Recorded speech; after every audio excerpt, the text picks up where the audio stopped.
Okay guys, welcome back to the channel. Battery boxes out of ammo boxes, ammo cans, whatever you want to call them. These are fun to put together. I mean, you can use your imagination, do a lot of different things with these. The one on the left is a 20 amp hour lithium battery. These are both MTM ammo cans, ammo boxes. But again, you can get creative with these things. I mean, they're just a lot of fun. If you've got stuff laying around in the garage, you know, that lights or something like that, you can have a good time with this. But let me first start by saying, if you don't quite understand what you're doing when it comes to wiring and, you know, electricity and things like that, okay, you have to be real careful. You know, don't look, if it's something that's not for you, that ammo cans are on the market. If you want one, you can go out and buy one that's already pre-wired. Everything is already done. You know, go ahead and do that. If you're not sure about what you're doing, because this stuff can be, it can be dangerous. So just be careful, whatever you decide to do. Okay, so let's go over the 20 amp hour can first. All right, so this is the, I put this together and just got a little bit creative, you know. I can connect to, you know, any kind of radio on the side, you know, ham radio, VHF, UHF. It's fused directly to the battery. It works great. These little banana clips are awesome, okay. Now, I did something a little bit different. I used, these are actually license plate LED lights, and I put one on each corner. You know, again, just having fun with it here. And, you know, they work, they're not very bright, per se, okay, but they work. So, all right, so I just turned them on. You can see two on that corner and two on this corner, okay? Again, just something fun to do, right? Okay, so that's that. I'll leave that on. Okay, the master switch is over here. Okay, this is gonna power your two posts because you wanna have a switch on this, okay, to make sure that you are playing it safe. Okay, because again, that's wired directly to the battery. Now, I do have a fuse box in here, okay, but if you're gonna run a radio, it's always best to wire it directly to the battery and fuse it, okay? Don't run it through another fuse box and all this other stuff, okay? Just wire it directly, put an inline fuse on it, you know, you're good, all right? Because you'll be able to draw a full, you know, amount of voltage directly from the battery. Again, it's your choice. I mean, you know, you could whatever you want to do. I always prefer to wire my radio stuff directly to the battery, okay? So you got your meters on top. I mounted those up. Turned out nice. They look good. You know, two USBs up here. Let's see, and then we go down here, and this is a 12-volt cigarette lighter plug under here. And then, you know, I was watching another channel and I got an idea from another gentleman. I'm not the first one to do this by any means, but, you know, I wired up also a strobe on the front, okay? So it's on a switch over here on the side, so I'm gonna turn it on.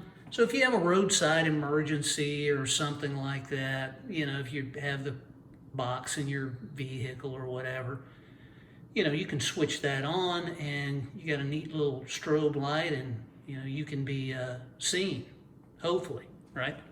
So that's that, all right? And then one other thing I did was on the sides, I also put more or less, these are running lights, okay? There's one in the front, okay? And then also, we have one in the back, and both of those are amber.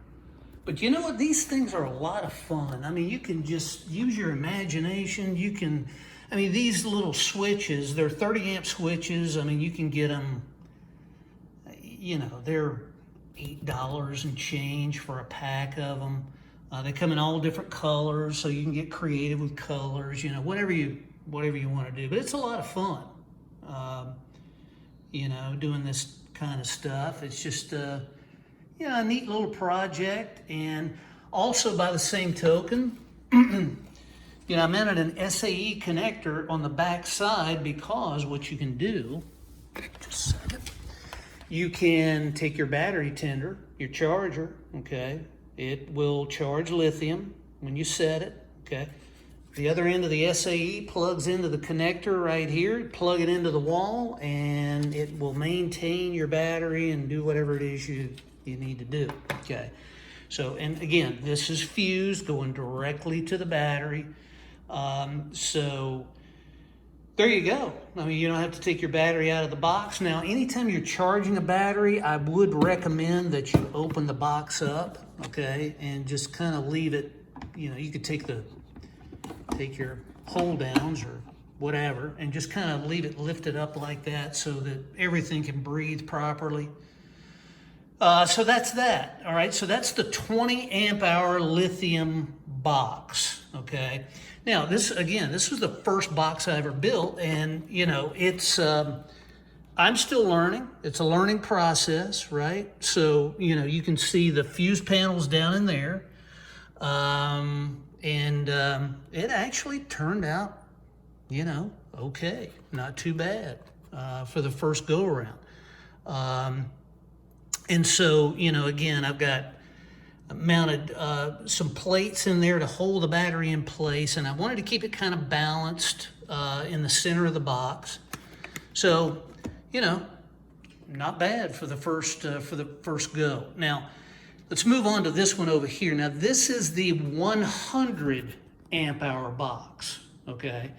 This is an MTM case guard box. This is an MTM box as well, okay? So just so you know, I like the MTM boxes. I think they're great. On the smaller, I say smaller, 100 amp hour batteries, like the eco-friendly, which is what I have in here, it fits perfect in this box, okay? Nice and about as compact as you can get a 100 amp hour battery in a box. Now, with this one, okay, I didn't go as far as I did with the smaller box, okay? But I mounted a master switch over here on the back side, red switch, you know, back there, okay? And then obviously it's gonna power my radio posts right here. Look at that, that looks like it's supposed to be there. You know, it fits perfectly right down in that slot right there, okay? And then we come over here, and these are blue lights. So I mounted without the plate. See, I did the plate over here I didn't. I just did the gauges. It looks nice and clean, okay? And then we have on, let's see, what else do we have? I forget where I'm at. Oh, okay, yeah. The SAE connector, so I can charge this battery in this box as well, just like the little one. Over here, I can do the same thing with the big one, okay? So I can do that. Now, I also have a solar charge controller that plugs into this, okay, that will wire directly into a 100 watt solar panel. Works perfectly, okay, it works fantastic. And then the final thing on the 100 amp hour box is, this is a 12-inch LED light bar. And I had this in the garage, and I started looking. I thought, you know, when I look at the dimensions on this thing, it actually looks like it's supposed to be there. It's, you know, the right size and everything. Now, I thought about putting this on top of the box up here, but the problem is there's really, when you look at the mounts from side to side, and then where I wanted to put my banana clips, there's really not quite enough room. And I'm telling you, this is taking up a lot of space inside of this box. Now, I do have a 6-gang fuse panel in here on this side of the box down in here. But everything is in there pretty compact. So when we turn on the switch, ooh, well, there you go. You can light up this is a very bright little LED light bar, but it's cool. You know, again, if you're broke down on the side of the road, you need light. You can set this box on the ground, point it at a tire you need to change or whatever the case may be, and trust me, you've got plenty of light. So these are cool. I mean, I've seen guys, mount lights on top, pointed out the side, and again, you can get really creative with these things. So it's a lot of fun, and I still need to do just a little bit of wire management with the big box. Turn this light back off here. There we go. Okay. I still need to do a little management in here with this, but it's pretty tight in there, right? So down in here, I need to clean that up just a little bit, but all in all, I mean, not bad, not bad. So, but I'm having fun with this. These are fun little projects, and again, if you're comfortable with doing something like this, great. If not, and you're not sure that you may know what you're doing, don't risk it. Don't because it can get dangerous when you're dealing with this kind of stuff. So anyway, I hope you enjoyed the video, and I love the little box. This thing's fun. It's a lot of fun. Anyway, thanks for stopping in, and we will see you soon.